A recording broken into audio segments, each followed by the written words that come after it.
Thank you, Jesus. We have a loud bunch here. Hallelujah. Praise the Lord. Gloria al Mulej. Nitolbu nilqaw il-kelma tal-Mulej f'qalbna missi qaddis, nringrazzjawk tal-kelma tiegħek, nirringrazzjaw l-Ispiritu Santu li inti tkompli tallimna u tmexxina fi triq tal-verità u tallimna dak kollu li għandna bżonn insiru nafu biex ngħixu din il-ħajja vittorjuża li inti sejjaħtilna liha permezz ta' Sidek Ġesu Kristu. Halleluja. Amen. Morru fi ktieb ta' Ġwanni kapitlu 14. Ħana għaralkom żewġ kapitli, mhux kapitli sħaħta. Ħana għaralkom żewġ passaġġi minn Ġwanni 14 u Ġwanni 16. Illum ħankompli nitkellem fuq it-tieni lezzjoni kif tħalli l-Ispiritu Santu imexxik. Kif tħalli l-Ispiritu Santu imexxik. Jekk hemm żewġ għalli ħana mela lew waħda biss. Però huma tnejn fl-istess ħin. Tista' tagħmlu f'wieħed, tista' tagħmlu tnejn, jew kellha tnejn f'wieħed. Jekk hemm messaġġ li nħoss li huwa importantissimu għal ħajja Kristjana hija li inti tkun taf kif timxi u tħalli l-Ispiritu Santu jmexxik. Bis-serjetà, żgħidilkom aħwa, għaliex il-problemi li tiskanza fil-ħajja tiegħek jekk vera tħalli l-Ispiritu Santu jmexxik. Is-suċċess li inti tibda tippożizzjona lilek innifsek biex ikollok fil-ħajja tiegħek jekk tħalli l-Ispiritu Santu jmexxik. Ħanejdilkom statement u da ħajifmu minn għandu qalb u moħħ ta' Kristu biss. Jekk tħalli l-Ispiritu Santu jmexxik u inti vera tobdih, Alla lilek jagħmlek sinjur. Mhux spiritwalment qed ngħidlek għax dak diġà int. Finanzjarment. U mhux qed ngħidlek li għada ħassir miljonarju. Jalla siru kollha, u mbagħad iġibu d-deċma. Praise the Lord. Halleluja. Gloria al Mulej. Praise God, kieku nixtru taqali l-istadium. Imma parti minn hekk, parti biċċaj. Din hija realtà importanti. Just ħanejt side note għal dawk li intom tafu l-kelma talla, il-povertà mija qatt il-pjan talla għal poplu tiegħu. Il-povertà hija saħta, sewwa, issa ovvjament talla m'għandu xejn kontra inti li kollok li tkun sinjur u sta bene u Alla kiridek sta molto bene anzi. Sewwa, basta ma jkollokx qalbek greedy. Sewwa, u milli Alla birkek inti tkun ta' barka. Halleluja, that's all. Imma bis-serjetà jekk inti titgħallem li tinvolvi l-Ispiritu Santu fil-ħajja tiegħek f'kollox, f'kull erja li jħalli l-Ispiritu Santu jimmaneġġjalek ħajtek, ħajkollok suċċess. 100%. 100%. Fil-relazzjoni ta' bejn ħbieb, li ma' ħbieb għandek ikollok, li ma' ħbieb għandek tkeċċil barra minn ħajtek, fejn taħdem, ma' min taqsam qalbek, ma' min tiftaħ qalbek, fejn tmur, fejn ma tmurx, x'businesses, x'investimenti tagħmel f'ħajtek, tevita ċertu perikli, tevita ċertu perikli li jista' jkun anke tiswilek ħajtek. Jiena nemmen li hemm nies li kieku llum il-ġranet għadhom ħajjin li kieku jsemgħu l-Ispiritu Santu.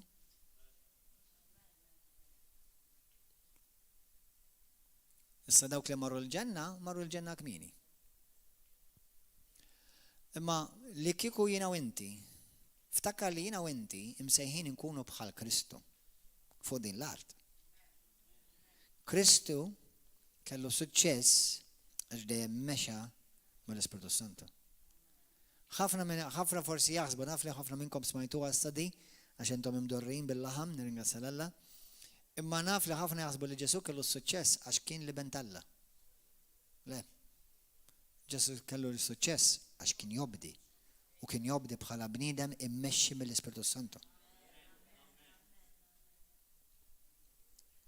U Ġesu għalinna għandna nimitaw lilu, msejħin biex nkunu bħalu, nsejħin biex nagħmlu l-istess opri tiegħu.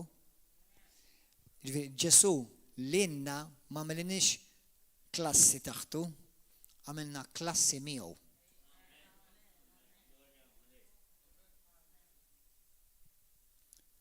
U jekk trid tkun vera klassi fuq il-klassi ta' poplu divin, fuq il-klassi ta' level tal-Alla, jina u inti jekk imsejn da, fuq klassi ta' level tal-Alla da.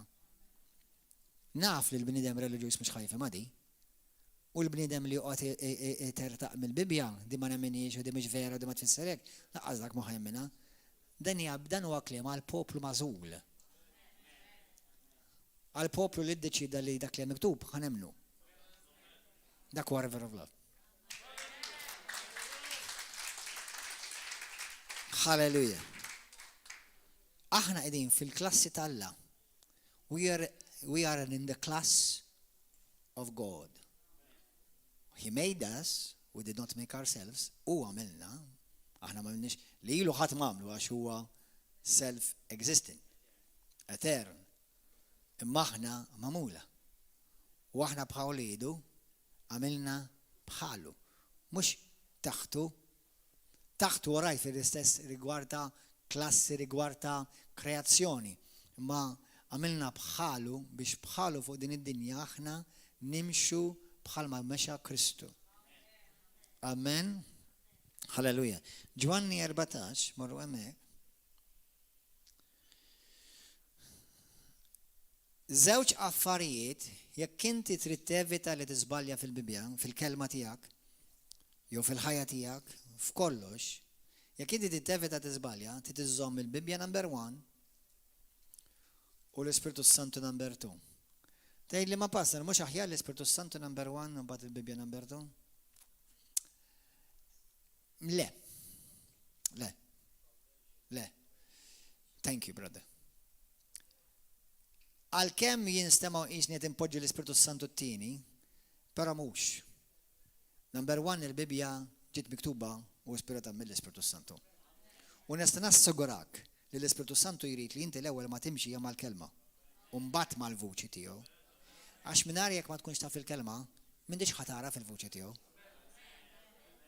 U peress li l-ispirti familjari huma deceptive fin-natura tagħhom, jekk ma jkollokx għarfien sew solidu tal-kelma, ix-xitan jiġi jfesfislek u jtik il-ħass u t-textix u l-goosebumps u taħsbu l-Ispiritu Santu, imma mbagħad jekk titkellem u tarblu jew tarblu mal-Bibja, jew tkun tarblu ma' xi ħadd li jaf il-Bibja u l-karattru tal-Alla, jgħidlek hawnhekk inti mhux l-Ispiritu Santu qed timxi smejmi. Mhux Kristu ta'. Tid ngħidilkom kemm hu faċli titqarra aħwa. Ħanejlkom kemm faċli. Intom tafuhom da mhux sigriet għax di ħarġet quddiem id-dinja kollha, il-fondaturi tal-God TV. Tista' tasal iktar minn hekk. Il-fondaturi tal-God TV, ir-raġel tela il-martu għax qal li Alla qallu li hemm mara oħra dik hija l-mara tiegħu propja. Xut minnkom kieku għedtilkom xi ħaġa oħra jew forsi għedtilkom xi qassis jew xi pati konti dejli mhux l-ewwel darba smajna xi ħmerija. Hemm ħafna minnhom tal-affarijiet tagħhom ukoll. Sewwa, imma aħna titkellmu fuq nies li jiena nixtieq inkun proud of. Għax daw milli xandru u dak li aħna nxandru. U God TV huwa channel li jmiss id-dinja. Imma biex jiġi l-fundatur tal-God TV u jiġi joħroġ b'mod internazzjonali u jiġi jgħid li Alla qallu lil-mara li miżewweġ magħha għandu tfal tagħha għandu stazzjon internazzjonali magħha u Alla qallu dik ara l-mara tiegħek da mhux dik li inti miżewġa. Trid tkun wasalt verament kemm tmut biss għax tiġi qed l-infern. Meta int għandek kopja li nies iħarsu lejhom, ara kemm vera Ġesu jwissi jekk jista' jkun ix-xitan ħajprova jqarraq bleletti la ħajprova ħanassigurakom minn issa ma xi wħud ħajrnexxielu. Ħanerġa' ngħidilkom.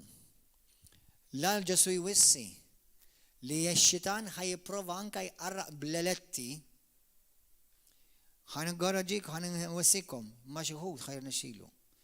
U tiġarna xxielu ma' ħafna. ħafna li kienu mexxejja tal-mulej, li anka Alla użhom vera fil-mirakli, fil-oġibijiet, u ma stess ġabu ruxmata nies lejn Kristu u llum qegħdin fl-infern.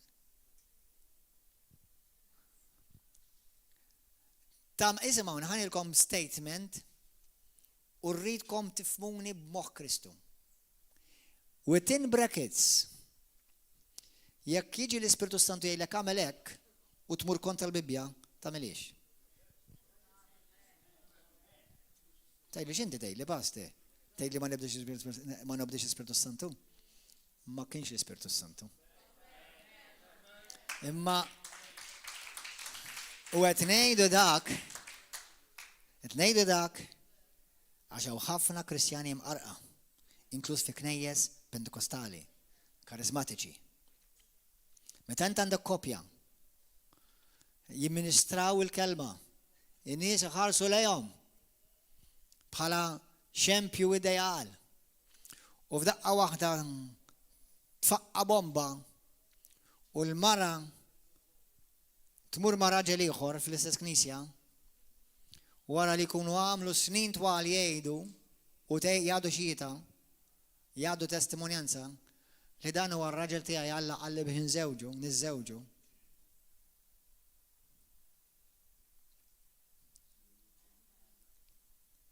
Sa nafsit intilek madwar 8 snin ta' tgħid lill-Knisja li Alla qallek li dan huwa r-raġel tiegħek u żżewġtu u llum abbandonajtu, kommetajt adulteru u issa mort pajjiż ieħor tiżżewweġ xi ħadd ieħor. Mela l dak il-pajjiż taħseb li ma sar, ma jaf sar Malta.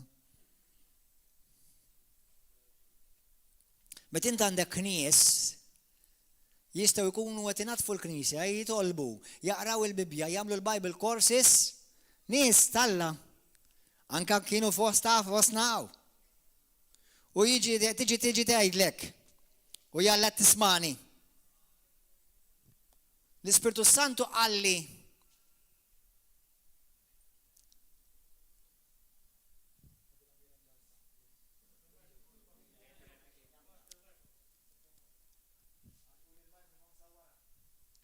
jiġi xi ħadd u jgħidlek affarijiet li jmorru kontra in-natura qaddisa ta' Alla. U meta int għandek nies li l-Ispiritu Santu qalli tilgħu nieżel ħantikom parir aħrabhom. Għax mhux qed joperaw bl-Ispiritu Santu. Issa xi kultant qabli tolqota ġġibha żewġ. Il-kombinazzjonijiet ukoll jeżistu fis-saltna tagħna. Meta inti għandek nisa jew irġiel li jkunu fdati u f'daqqa waħda tfaqqa bomba u tiġi tgħidlek għax l-Ispiritu Santu qalli. Naf li nies minn knejjes jitilqu ta' ġifieri minn kwalinkwa knisja, telqu mill-grupp ta' Kristu ma jitilqux mir-River of Love. Għattilfu. Imma l-Ispiritu Santu ma jgħidlek hekk. Inti smajt spiritu familjari u jalla tismani. U inti mqarqa, you are deceived. And you justify your deception because you're offended and you don't want to face it. But God allows you to be deceived. Għax l-Ispiritu tal-Alla, il-kelma tgħidlek, jekk għandek xi ħaġa kontra ħuk, anzi laqqas tgħidlek hekk, tgħidlek jekk inti taf li ħuk għandu xi ħaġa kontra tiegħek. Jew oħtek għandu xi ħaġa. Inti Alla, l-Ispiritu Santu li kiteb il-Bibbja, mhux miġnun u laqqas huwa mtektek u laqqas huwa skizofreniku. Ma jistax jgħidlek l-Ispiritu Santu f'Mattew 5 anti u tella l-offerta tiegħek jekk hix l-offerta tiegħek jekk hix talba, jekk hix xi tifħir. U inti tiġi tgħid l-Ispiritu Santu qalli bil-kontra, dak mhux l-Ispiritu Santu. Inti imqarqa. You are deceived. Definitely you are deceived. Alla mhux miġnun. Meta Alla li poġġini fil-Knisja fej poġġini u sallum il-ġurnata għadnija f'dik il-Knisja u għadni parti minn dak il-moviment u hemmhekk meta jsejjaħli minn dak il-moviment ħalla jsejjaħli. Għax Alla kien jaf meta jsejjaħli. Number one fid-dinja ma' l-ebda moviment perfett sa fejn hemm il-bniedem. Imma movimenti li qed jeżu d-dinja u qed minnhom huwa l-moviment li jiena u inti huwa parti minnu. Amen. Halleluja. U jekk forsi l-pastor tiegħi jagħmel froġa f'xi ħaġa ma jfissirx li l-froġa nirrepetija jew jien kollha jiena. Għax jiena ma dħalx dak il-moviment jew f'dik il-fera mħabba l-pastor per se jew l-evangelist jew whatever. Sewwa, issa naf li hawn movimenti huma totalment diaboliċi. Li mhux ħankun magħhom, u qatt nagħmel parti minnu. Imma titkellem li fejn hemm l-Ispiritu Santu jopera dejjem ħatara wkoll lid il-bniedem għax Alla jagħmel jaħdem mal-bniedem. Simple as that. Tifhmu? Imma qed ngħidilkom eżis aħwa li anke nies magħżula eletti minn Alla ġew mqarqa. U meta għattilkom l-ewwel messaġġ fuq dan għattilkom jiena kont naf snilu inni ma nismaħħa, għidilkom il-verità ma nismaħħa di. Ma kont għamilta ma' ċertu waħwa karizmatiċi u aħna karizmatiċi. Jiġifieri jekk xi ħadd jgħidlek aħna karizmatiċi. Karizmatiċi ġifieri nies li jemmnu fil-karizmas, fid-doni tal-Ispiritu Santu. U jħadnuhom, mhux nemmnu biss li jeżistu qegħdin fil-Bibja, inħadnuhom. Sewwa, dejjem ċertu minnhom mhux kollha kienu jitkellmu għax l-Ispirtu jmexxini, għax jiena m'hemm bżonn il-Bibja, għax jiena l-Ispirtu Santu biżżejjed. Dak huwa perikolus ħafna. Ħafna perikolus. Allura għalhekk qedtilkom wieħed jew tnejn, imma daw it-tnejn f'wieħed. Il-kelma u l-Ispirtu. Il-kelma u l-Ispirtu. U l-kelma l-ewwel mbagħad l-Ispirtu. Mhux għax irid noqgħod nagħmilhom l-ewwel u t-tieni, imma il-kelma jaqra min jaqra, jekk qalbu hija vera safja, għal kulħadd l-istess.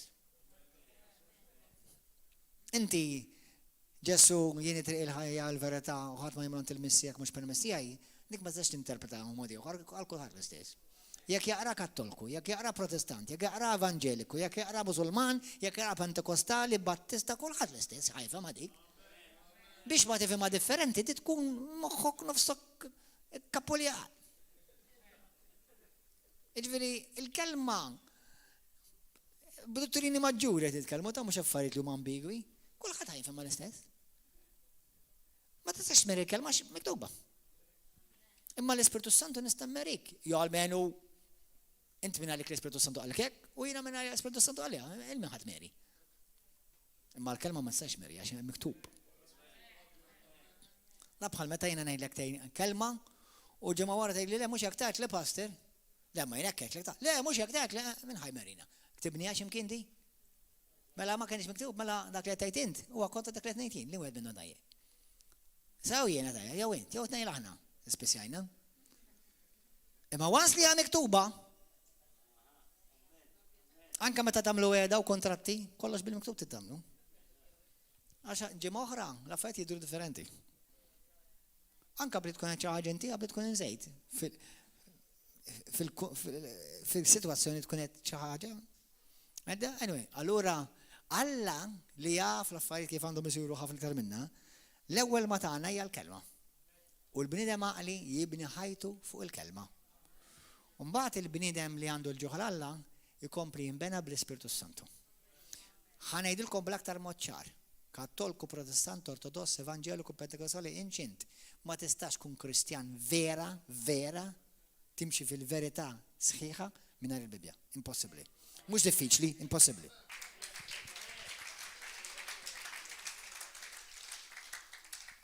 Għax bniedem li forsi għadu żgħir u għadu m'għandux ċertu maturità, jekk dak li jkun jibqa' jfittex, ħajintaqa' maħħada pitada. Jien inni 26 sena fil-mulej. Ġuħ minn dejjem kelli u għadu sallu minn ġurnata għadni nitgħallem.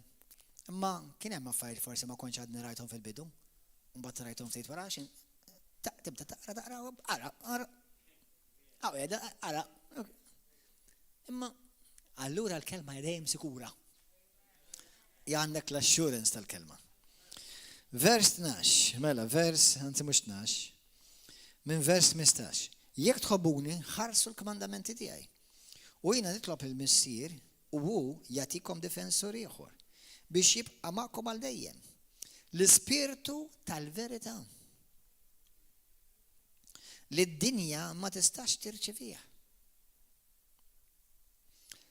Id-dinja ma tistax tirċivi l-Ispirtu Santu. Inħobb ngħidlek jiena, Alla tant ħab lid-dinja li tali l-ibnu. Però mbagħad tant ħab lill-Knisja li tom l-Ispirtu Santu. L-Ispirtu Santu Alla ma batux għad-dinja, l-Ispirtu Santu batu għall-Knisja. Titkellimx mad-dinja fuq l-Ispirtu Santu, mad-dinja titkellem fuq Ġesu. Imma mal-Kristjan li diġà intaqa' ma' Kristu, issa bda kellmu fuq l-Ispirtu Santu. U di tara fl-Atti tal-Apostli.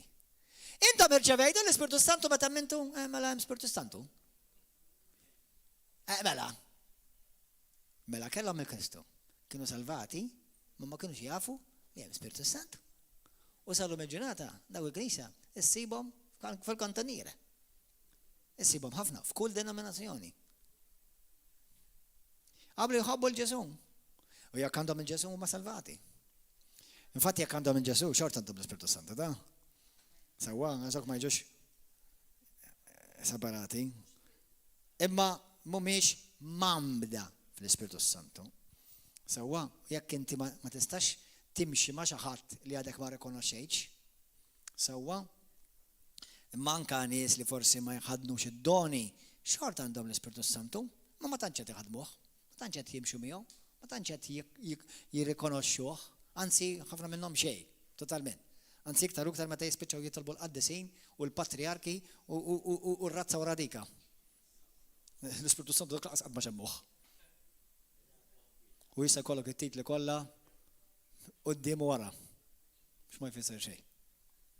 Infakkarkom dottrina kardinali fundamentali. L-Ispirtu Santu jiġi jmexxik għand Ġesu. Jiġi jarfek Ġesu, jiġi jaħdem fik biex tibda tixbaħ lil Ġesu, u jiġi jigglorifika biss il-Ġesu.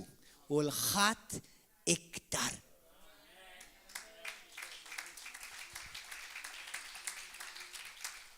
Amen. U l-Ispirtu tal-verità li d-dinja ma tistax, kull ħadejt ma tistax. Mhux ma trix, ma tistax. Għaxi la taraħ u lanqas tarfu, meżda intom tarfuh. Għaxu jgħammar ma'kom, huwa fikom, ma nħallikomx il-tima nerġa' niġi għandkom. Kif ħajrġa' jiġi għandek jekk ħajtlaq? Għax l-Ispirtu Santu, l-emil tiegħu, il-klim tiegħu, l-aġir tiegħu, l-opri tiegħu, huma kollha Ġesu. Ftit ieħor u d-dinja ma taranix aktar iżda intom ma tarawni għax jien ngħix u intom ukoll tgħixu. Alleluja. Morru Ġwanni 16. Kull jum, jew almenu regolari, itlob l-Ispirtu Santu, Spiritu Qaddis nixtieq insir nafek aktar. Spiritu Santu mexxini f'din id-deċiżjoni. Spiritu Santu għatini l-erf. Tkellem mal-Ispiritu Santu. Ringrazzja Alla, hemm ħafna kattolċi li huma miftuħa ħafna l-Ispiritu Santu. Ħafna. Li hija xi ħaġa tajba. Ma ħafna minnhom sfortunatament m'għandhomx l-għarfien tal-Bibja. M'għandhomx għarfien tal-kelma tal-Alla. Allura jiġu faċilment żvijati. Mbagħad għandek Battisti, mhux kollha xi wħud. Denominazzjonijiet oħrajn, evanġeliċi, li għalkemm jgħidu li jemmnu fl-Ispirtu Santu, imma qatt ma jdaħluh f'ħajjithom jew ħalluh jopera bejnhom jew fosthom. Allura il-Knisja kollha kemm hi trid tikber f'dan l-ambitu. Il-Knisja mhux jiġifieri aħna biss, il-Knisja dawk kollha li ma ta' Kristu. Irridu nikbru f'dan l-ambitu. Alleluja. Grazzi Ġesu. 16, Ġwanni 16 minn vers 12. Baqali ħafna ħwejjeġ ngħidilkom, imma lissa ma tifilħux għalihom. Meta jiġi jum l-Ispirtu tal-verità, iwassalkom għall-verità kollha. Għaliex hu ma jgħid xejn minn tiegħu. L-Ispirtu Santu ma jitkellimx għalih. jitkellem għal Ġesu. Kliemu huma kliem Ġesu. L-opri li tara li l-Ispiritu Santu jopera huma l-opri li jagħmel Ġesu. Għaliex hu ma jgħid xejn minn tiegħu imma dak li jisma' u jħabbrilkom il-ġejjieni. Eża saħwa, jiena u inti għandna bżonn l-Ispiritu Santu li jmexxina f'kull erja, mhux fil-Bibja biss. Anka fejn taħdem. Issa tgħidli l-Ispiritu Santu dejjem ħajmexxik l-aqwa paga u l-iktar ġob komdu? Le. L-iktar post li għandu missjoni għalik u fejn jista' jutilizzak l-iktar hemmhekk ħajmexxik l-Ispiritu Santu. Ġifieri tiċċassax. Tgħidli menti pastor, tgħidli li aħna nemmnu fil-prosperità Bibla. Let's go. Mela l-prosperità biblika tiġi mill-boss. Il-prosperità biblika tiġi minn mulej. Tgħidli ma jekk ikolli ġob paga aħjar, jekk ikun ħafna aħjar. Qgħod attent imma. Għax hawn min mar jagħmel ġob aħjar u poġġa ruħu fil-periklu. Basta għandu ġob aħjar issa. Għax issa tipoġġi lilu nnifsu fil-periklu tal-infern. Mela bħala dak ġob aħjar.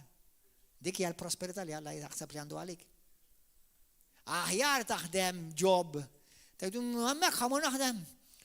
U tgħid imma mhux ħanagħmel paga biżżejjed minn qallek. Ħana hekk x'tagħmel, meta tmur taħdem dak il-ġob. Għidlu mulej jiena, imma vera tittimxi mal-mulej, mbagħad ikollok id-dritt li tgħidlu dal-kliem lil Alla. Mela Alla tgħidlek kumpanija jinnaf whatever. U taqla 1500 fix-xahar, paga dajba ħafna. Jew 2000 fix-xahar. ħafna, jiddependi, għal single ħafna, għandek familja ġiklet it-tfal, mux ħafna, sewa, mżomma, jew ta' whatever. Għajna mlu ma għandek 2000 hija paga tajba l-lum ġurnata, fix-xahar. 2000 fix-xahar. U inti tixtieq tmur hemmhekk. U l-mulej fetaħlek bib, u dan għandu 1000 fix-xahar, nofsa paga, nofsa. Naħseb din mulej. Pastor, id-deċ ma ħatkun ikbar. Sanabdi. Hawnhekk ix-xitan jaf li l-Ispiritu Santu mhux daħżillek, mhux imħabba l-flus ta' għax jkollha jista' jkun hemm ġob li Alla jtik ġob li jkollok triplu li offrilek dan. Il-kustjoni hija fejn jridek Alla. Ġifieri don't let money numbers guide you. Let the Holy Spirit guide you. Għax inti għabli hemmhekk ma tafx li forsi innaf ħajkun hemm persuna li ħajdaħlek fid-droga. Jew nkella ħajkollok tentazzjoni ta' taqaf adulteru.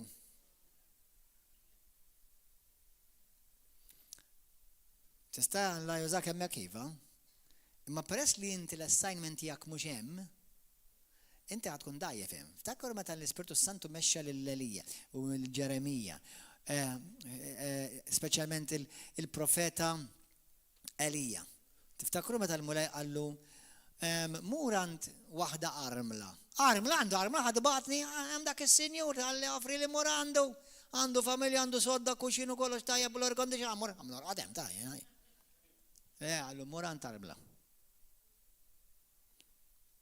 Għallu hemmhekk ħan ipprovdilek.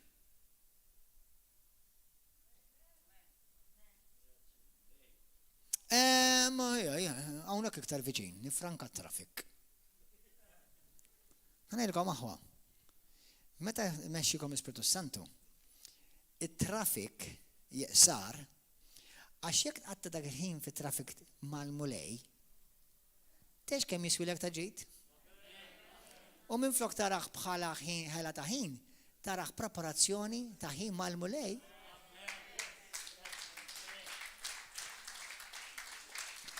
Don't be guided by digits or by miles or kilometers. Let the Holy Spirit guide you. Da xogħol hawnhekk ħajtuk nofs paga. Imma l-boss għandu qalbu miftuħ għal-mulej. U Alla ħajbatlu lilek biex inti twaslu għand Kristu.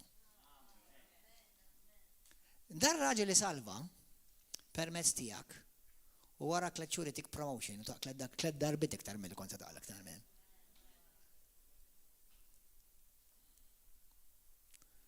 Ħalli l-Ispirtu Santu jmexxik. Meta jiena gradwajt mill-Bible College l-Amerika, kelli tentazzjoni li llum nara li kienet mid-demonju. Mhux issa dan dak li kien mid-demonju, ma kienet offerta tajba ta'. Kienet offerta li xorta kont naqdel Alla fiha.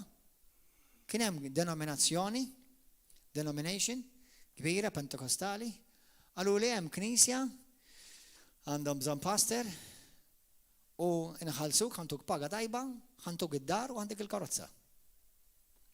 Għallu li tmur. Oh Lord. Inti żgur trid tmur Malta pastor. Lord. Malta.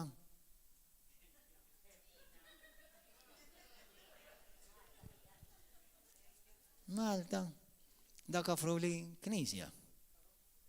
Il-binja diġà mħallsa, mhux noqgħod nora ċilsjieni u żnieni biex noqogħdu kollox hemm mħallas. Għandi d-dar magħha u għandi karozza u paga.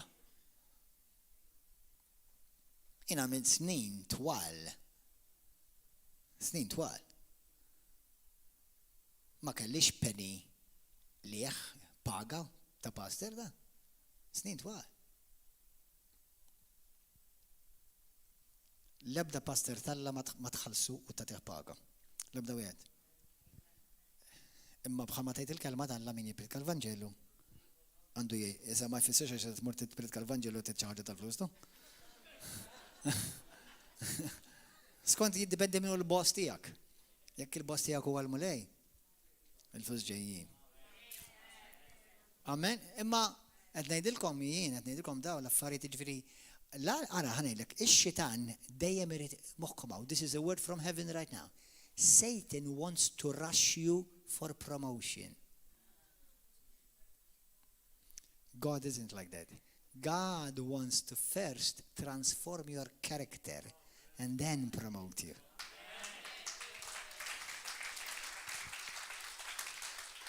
Bis-serjetà, jekk ma taqbdu xejn minn dan lejla, aqbdu dik. Meta jiġi xi ħadd jgħid li għax maġġel kien hemm waħda oħt vera tal-mulej. Kienet tħobb il-mulej waħda tħobb il-mulej, imma nemmen li qiegħda barra mill-pjan Alla. Għalt li pastor għax Ġesu dal-waqt ġej. Da xi 4 snin ilu, jiġifieri. Ġesu dal-waqt ġej. Għalt li qed nikber u qed inħossni l-mulej jrid ingħaġġel. Let me tell you something. I don't know anyone who's ever sinned by waiting upon the Lord.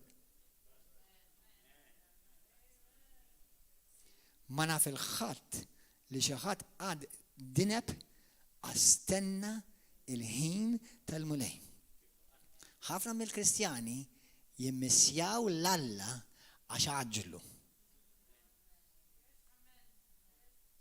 Get that, people of God. I don't know of any man or woman of God that they have sinned against God because they waited upon the Lord. But I've seen many fall and suffer shipwreck of their faith because they rushed. Be careful. Satan wants to rush you for promotion. Don't. Be happy, enjoying being a son and a daughter of the King. The rest is bonus.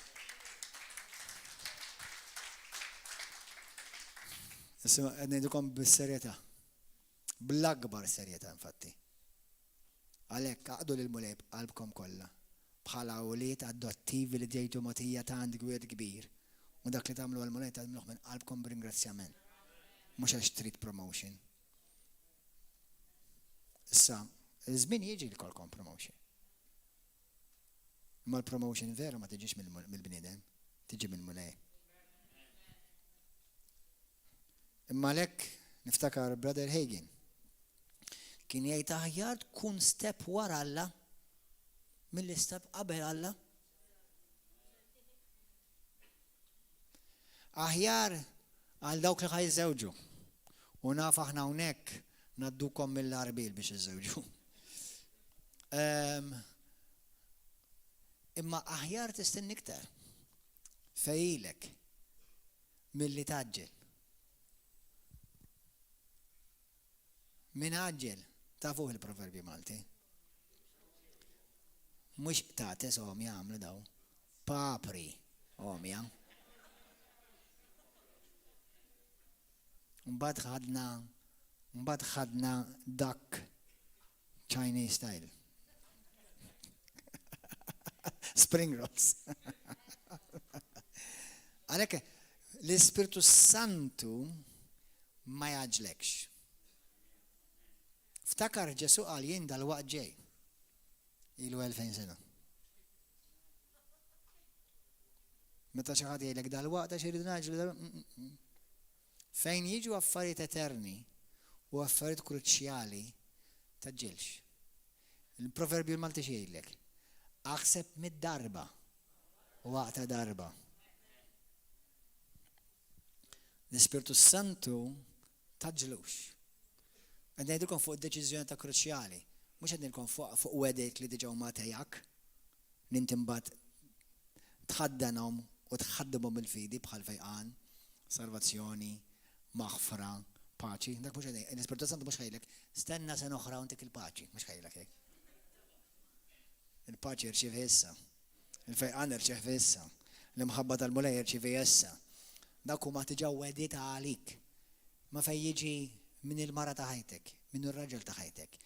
Il-ġob Alla jridek. Ma' min tagħmilha, kumpanija. Mbagħad wans li Alla jisiblek il-post, ikberem. Anke huwa kumpanija, xogħolem, ikberem. Jekk titlaq minn dik il-kumpanija tax-xogħol, itlaq bunur. Ftakar li inti tirrepreżenta s-sultan. Itlaq bunur b'rispett. Ringrazzja l-ħaddiema anke jekk kienu bad miegħek. Imma grazzi tal-li tajtuni xogħol u ħallejtuni naħdem u ħallastuni. Dak huma l-karatteristiċi tal-Ispiritu Santu joperaw fik li jekk inti timxi vera ma' Kristu. Amen. Issa ħamorru fi ktieb ta' Ġwanni, mhux Ġwanni. Qed inħoss minn qalbi, l-Ispiritu Santu ixni qed jellimni, qed jellem lilu lilkom jisu walk with the Holy Spirit one-on-one. Nimxi ma l-Ispiritu Santu one-on-one.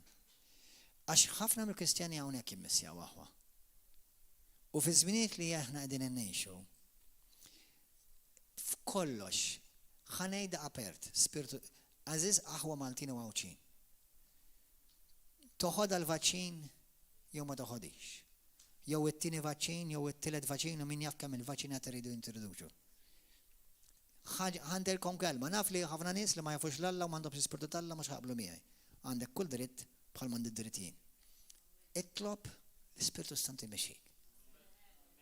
Tagħmel xejn għax in-nax ta' bendu għamluh.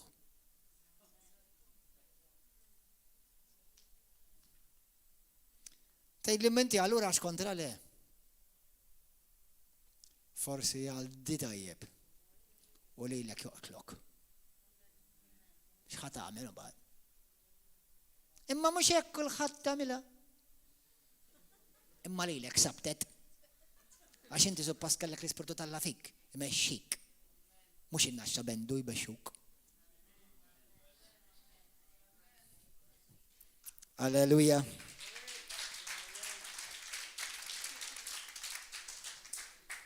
Alleluja. Alleluja.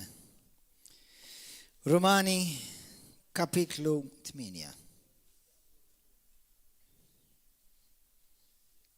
Alleluja. Għattiħdu piċir. Amen. Thank you, sister. One voice crying out in the wilderness.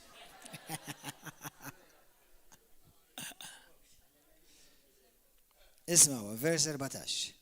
Daw kolla li jmexxihom l-Ispiritu ta' Alla huma iwliet Alla. Hija interessanti di. Għax hawnhekk jekk li kelli nżomm di bħala kwalifika, dal-vers bħala kwalifika, li biss dawk li mexxihom l-Ispirtu tal-Alla huma wlied Alla. Li kieku kelli naqbad dan il-vers waħdu, ma mhux waħdu, hemm skritturi oħra li ma jsemmux hekk. Imma li imma din hija kwalifika importanti. Issa fil-Grik hemm żewġ tip ta' ulied. Hemm l-ulied li jgħidulhom babies, li għadhom kif twildu, u hemm dawk l-ulied li huma matura li fil-maturità tagħhom saru jixbħu lil sidhom, jopera bħal sidhom. Amen. Meta l-Ispirtu Santu jitik kelma tinsijiex dik. Għax dik għabli tkun il-kelma ta' ħajja jew mewt għalik. Lil min tiżżewweġ. U jaqbilek tisma' bil-Ispirtu Santu. Għax ħatgħaddi minn żminijiet li tibda taħseb li inti smajt lid-demonju u mhux l-Ispirtu Santu. Fejn tmur taħdem? Għax inti taħseb għax l-Ispirtu Santu għallek tmur taħdem b'ċertu post taħseb li kollox ħajmur wartu żgħar. Imma xkun taf li l-Ispirtu Santu għallek, inti tibqa' hemm. U taf li l-affarijiet ħajduru favori. Jekk Alla taf li għallek dan huwa r-raġel tiegħek, ma jfissirx li xejn raġel tiegħek għax l-Ispirtu Santu għażilulek. Issa ħajbda jimxi fuq il-sħab. U kull jum iġiblek il-fjuri. U kull jum ħani u sweetie u cutie. U kull jum iġiblek il-breakfast fis-sodda. Anzi jaqlilek il-salzet temmek dejk. U bil-vazola kollox. Għax la huwa mill-Ispirtu Santu żgurek ħamilli. You're about to wake up to a very rude awakening.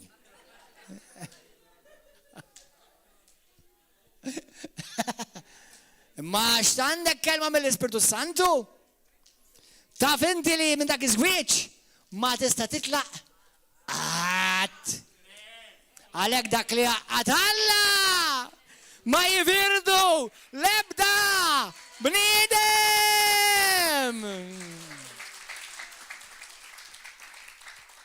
Għalhekk jiena ngħidilkom b'koppja, sew ħadd iż-żewġu, sew li intom iż-żewġa u sew li intom tixtiequ li qatt ma kontum iż-żewġa.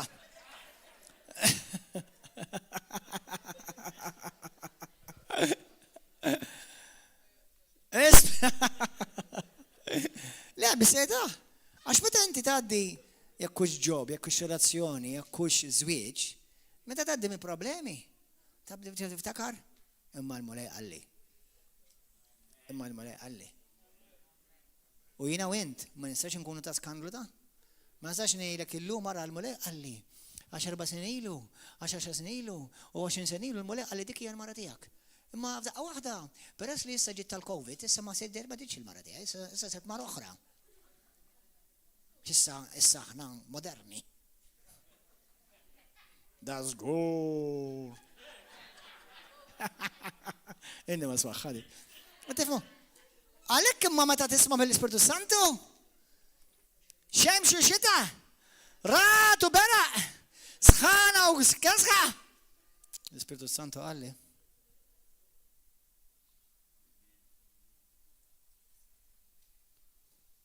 Tifmuħwa? L-lum itkellimt ma' raġel tal-mulej. Għalli pastor, għalli jina nixtieq ħafna River of Love, ma nafx kux jgħataw, jekk kux jismani. U s-probabli jismani fuq l-internet, ma nafx kux jgħataw ukoll. Għalli jina jgħat f'Knisja, għalli li ovvjament għaddew minn, mhux għax ovvjament, imma għalli għaddew minn ħafna turbulanzi, imma għalli l-Ispirtu tal-mulej, għalli jina hemmhekk poġġejtek u rridek hemm. Għalli kieku għalija kieku niġi River of Love.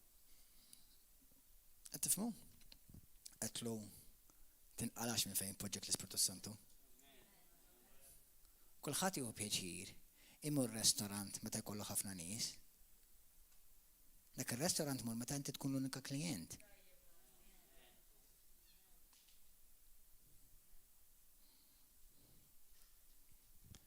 Imma dik hija l-maturità. Hemmhekk tiġi ttestjat mill-Ispirtu tal-Mulej.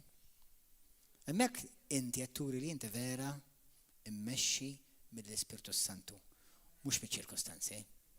Jew għax il-pastor ma ħallekx bidejk, jew għax il-pastor darba ċaflek għax qallek għandek id-dublet twil, jew id-dublet qasir iżejjed, jew laqqas nafek hux dublet, jew qaltetta taħt twil.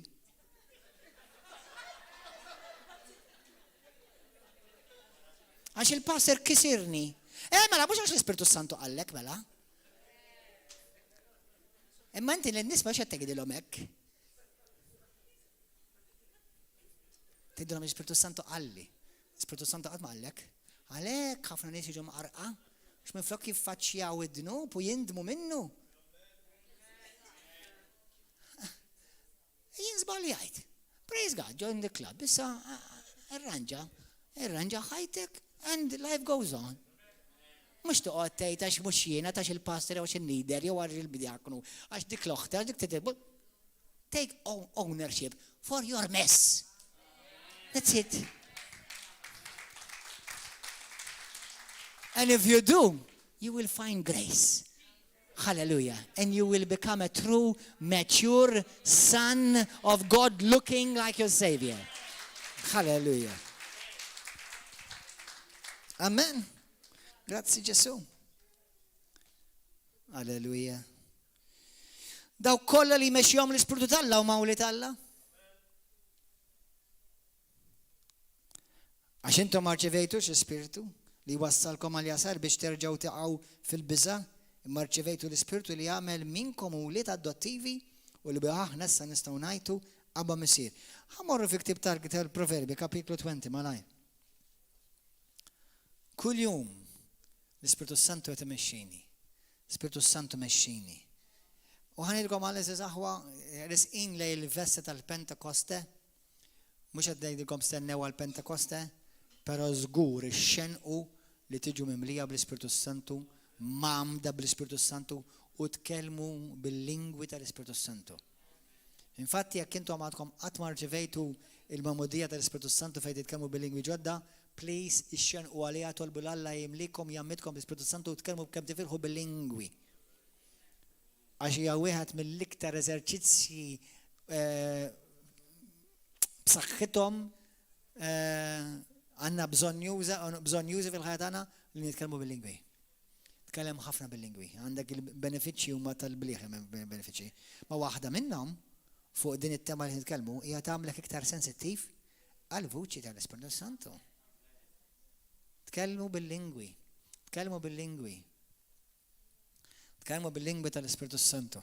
Il-Bibja tgħidlek għanejlek fil-Bibja kull Kristjan kien jitkellem bil-Ispiritu Santu. Kien jitkellem bil-lingwi, ma kien hemm xi wieħed li ma jitkellimx bil-doni, mhux bid-don, sorry, għax don xi oħra, bil-lingwi personali tal-Ispiritu Santu. Kollha. Fl-Atti tal-Apostoli tgħidlek all. F'Mark kapitlu 16 tgħidlek all. Kull fejn niżel l-Ispiritu Santu tgħidlek all, kollha. Kollha. Li xi wħud jagħmlu froġa minna għax hemm vers wieħed vers Korintins kapitlu 12 vers 28 sa 30 fejlek il-koll jitkellmu bil-lingwi, imma dik qed jitkellem fuq id-don issa fejn jekk hemm id-don irid ikun hemm interpretazzjoni ta' dak id-don, dik hija differenti. Qed tifhem? Imma min ikun jaf iktar fuqhom daw kont għamilt sensiela ta' tagħlim il-sena l-oħra fuq l-Ispiritu Santu Pentekoste u morru isimgħuhom għax nidħol fihom fid-dettall. Imma pija parti minn dak il-vers, meta jkun hemm xi ħaġa li tidher naqra mhux qed taqbel mal-oħrajn, mela inti tfisser dak ma fhimx il-kunċett ta' dak il-vers f'dak il-kuntest. U dak il-kuntest mhux jitkellem il-lingwi personali, dak il-kuntest jitkellem fuq id-doni u fuq il-ministeri li jintużaw għal ġid tal-Knisja. Biex ngħidilkom naqra sajtrek malajr, id-don bil-fors jekk irid inħadden id-don tal-lingwi fil-Knisja, miegħu li qed nitkellem mal-Knisja, irid inħadden id-don tal-interpretazzjoni ta' dik il-lingwa. U dak id-lingwa, dak id-don ma jħadnux kulħadd. Imma li kulħadd jitkellem bil-lingwa tal-Ispiritu Santu personali dak iva. Dak differenti. Wieħed huwa privat li ġi moti lil kull Kristjan, ieħor huwa pubbliku, dak mhux il-kull Kristjan. Qed tifhmu differenza? Hallelujah, praise God. Mela, grazzi mulej. Per eżempju, jiena bħalissa huwa l-Ispiritu Santu li nemmen u li nħoss. Il-kelma mhux inħoss, għax il-kelma bl-Ingliż inħoss, we sense, bl-Ingliż sense, I think. I feel. You can say I feel. My feeling is the language of the flesh. Sense is the verb that we use to sense the realm of the spirit. Il realm tal-Spiritu. Amen? Mela, Proverbi, kapitlu 20. Thank you, Lord. Kapitlu 20, vers 27. Issa, dan bil-Malti, sabiħ imma mux daqsek jidur, issa najdilkom xej bil-Inglis, ta' aħjar. Proverbs 20, sorry, mux chapter, Proverbs 20. Proverbs 20:27. Tejt li l-ispiritu tal-bnidem, għawnek tejtlek il-ruħ tal-bnidem, il-ruħ fil-bnidem, imma l-ispiritu tal-bnidem, u dawl il-mulej. Isimawni. Għattaraw daw il-bozza ta' għoddimna? Id-dawl minn fejn ġej? Le, jider fil-bozzot, imma d-dawl mux mill-bozzot ġej. Id-dawl diħel ġol-bozzot. Imma naraw id-dawl li diħel billi naraw xet jirrifletti mill-bozza. Id-dawl tal-la fija u fik mux ġej minni, ġej minn Alla. Imma narfu u nimxi in light fid-dawl ta' dak l-spirtu għax xem fija jimmanifesta. The lamp of man, or the spirit of man, is the lamp of the Lord. Fil-lampa tara d-dawl. Ma d-dawl mux ġej mill-lampa, id-dawl ġej minn sors ħafna kbar. Issa d-dawl tal-lawfija tijak, tijaj u tijak, mux ġej minni, imma l-spiritu tijaj, pers li jina maħluq fuq ġbija tal-la, u Alla huwa spiritu, allura l-spiritu tijaj hija l-lampa li l-spiritu tal-la imexxi. Li jarax il-moħbit kollha tal-qalb that searches the innermost being of man.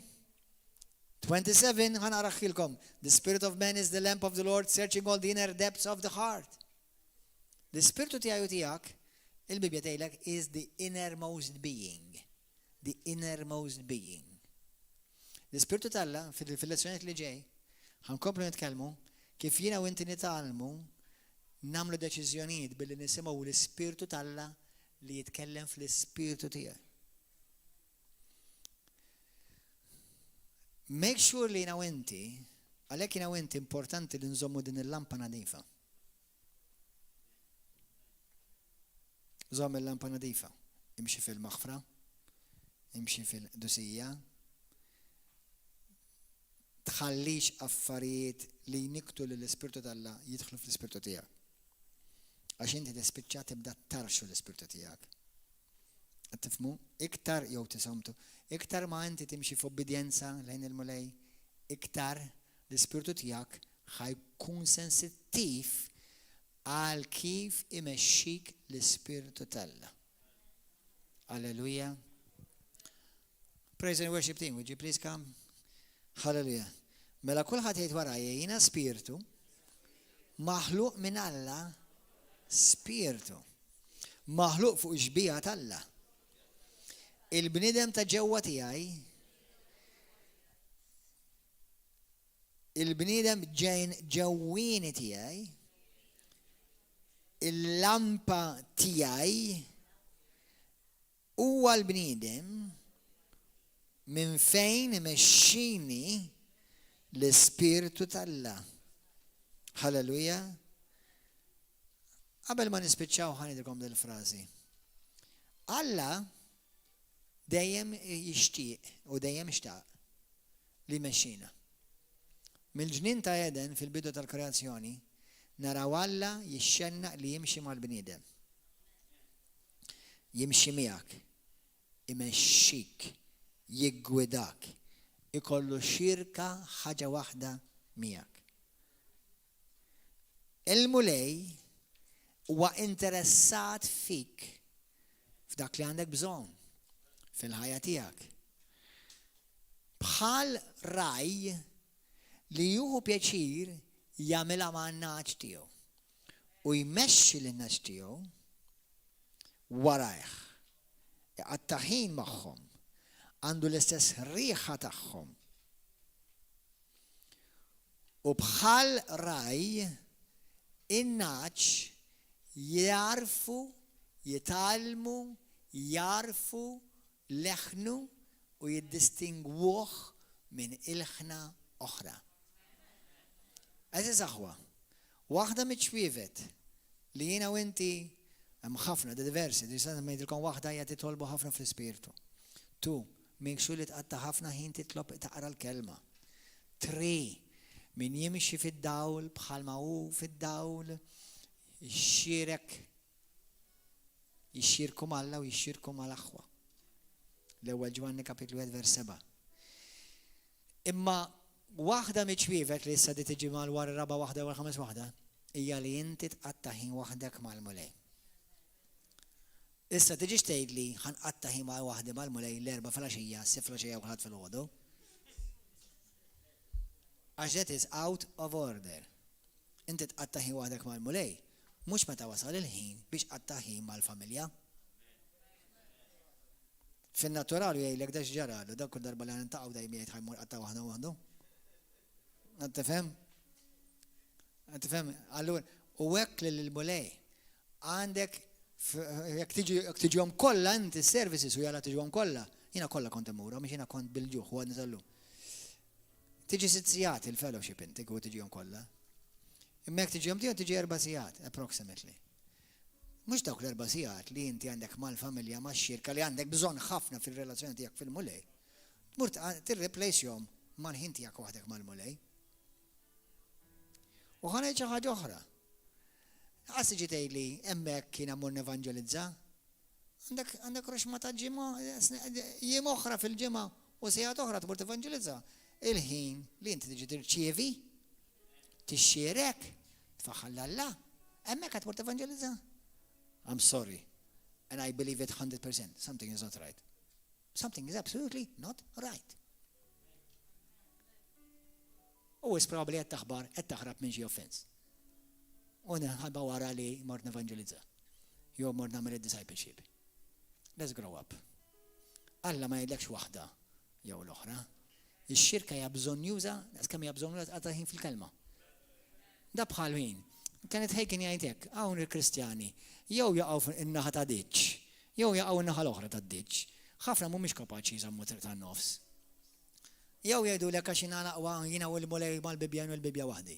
Jew xi ħadd jgħidlek jiena l-fellowship biżżejjed għalija. Jew xi ħadd jgħidlek jiena nitlob biss nieħu peċir. Qalbi, tażilx affarijiet minn Alla li poġġilek għalek li daw tittamilhom kollha biex iżomm ħajtek ħelti. Jekk inti timxi mal-Ispirtu Santu, tipprovax titmejjel bl-Ispirtu Santu. Huwa qaddis, Spiritu Santu. Spiritu qaddis. Jekk tittamel discipleship, għamlu minn filgħaxija, ma mhux fil-ħin tax-xirka. Tgħidli għax jiena nixxierek fid-dar, jew nixxierek mal-aħwa. Jiena għalija persuna li dejjem issib xi skuża kull darba ħaġa li tgħidilha. Nieqaf ngħidilha. Let's see. Nieqaf ngħidilha. Something is not right. U ftit fl-esperjenza ta' xi ġrili, x'imda narahom jibda serin ikkara. Ftit. So be careful. L-Ispiritu Santu mhux ħajlek. U waqra l-Bibja inti biżżejjed għalik. Ma jistax jkun l-Ispiritu Santu jgħidlek hekk, l-Ispiritu Santu għallek xierek ukoll.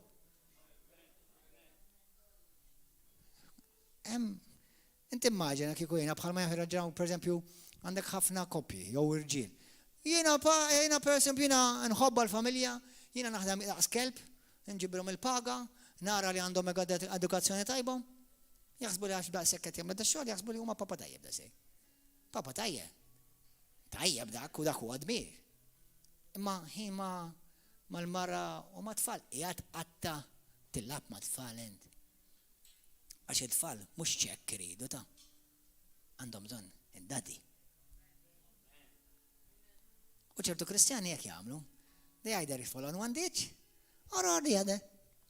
Ftit fl-esperjenza tiegħi mill-maġġoranza kapaċi jżommu a very healthy, balanced Christian life.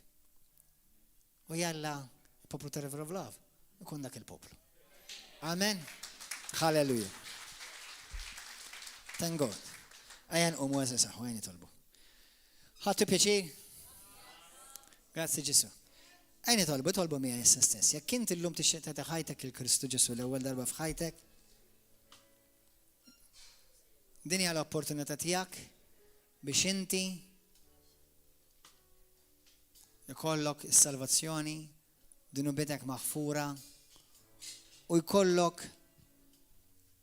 maħfra da d-nubitek, jismek miktub fi ktib tal-ħajja.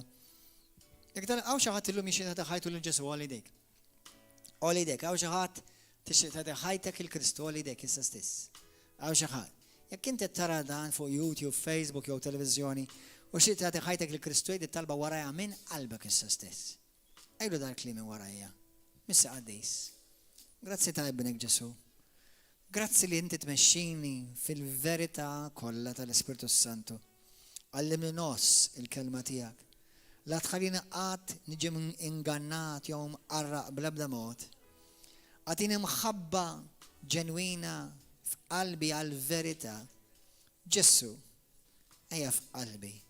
Kun inti s-sit il-mulej u s-salvatur tijaj. Aħsilni bid-dem qaddis tijak minn kull dnub. U mullum il-qoddim meċxini bil-kelma tijak, bl-Ispiritu Santu. U la tħallini għat nidbija tiktar minnek f'isem Ġesu Kristu. Amen.